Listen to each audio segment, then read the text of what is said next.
எந்த பிரச்சனையுமே இல்லை. அது பாட்டு ஓடிக்கிட்டு இருக்கு. அதனால் இதில் வந்து அவங்க தாராளமாக ஒரு 6 ஏக்கர் நிலம் அங்கே இருக்குது. அதை வந்து நீங்கள் தாராளமாக விவசாயம் பண்ணலாம். வந்து முதலீடு கொஞ்சம் அதிகமாக இருக்கும். சோலார் பேனலு, அதேமாரி மேலே வச்சு கொடுக்குற ஸ்ட்ரக்சருக்கு தேவையான போல்ட் நட்டு, இவங்க ஏற்கனவே வந்து ஷெட்டு போட்டிருந்தாங்க. அதை போட போகிறாங்கன்னு சொன்ன உடனே நாங்கள் முன்னாடியே சொல்லிட்டோம். நீங்கள் போட போகிற ஷெட்டை வந்து தெற்கு பக்கமாக சாய்ச்சி போட்டுருங்க. வடக்கு பக்கம் தூக்கியும் தெற்கு பக்கமாக இறக்கியும் போடணும்.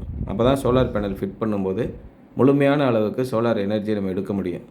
இதில் நீங்கள் எந்த காம்ப்ரமைஸ் பண்ணாலும், இல்லை எங்கள் வீட்டில் வந்து கிழக்கு மேற்காக தான் சார் இருக்குது, அது மாதிரியே நீங்கள் போட்டு விடுங்க, அதெல்லாம் அப்புறம் மேலே தூக்கிலாம் போட வேணாம் அப்படின்னா நமக்கு வந்து இந்த அளவுக்கு ப்ரெஷர் கிடைக்காது. ஃபிக்ஸட் ஸ்ட்ரக்சர்னு வந்துட்டாலே தெற்கு பக்கமாக ஒரு 20 டிகிரி 25 டிகிரி ஸ்லோப்பில் போட்டுருங்க.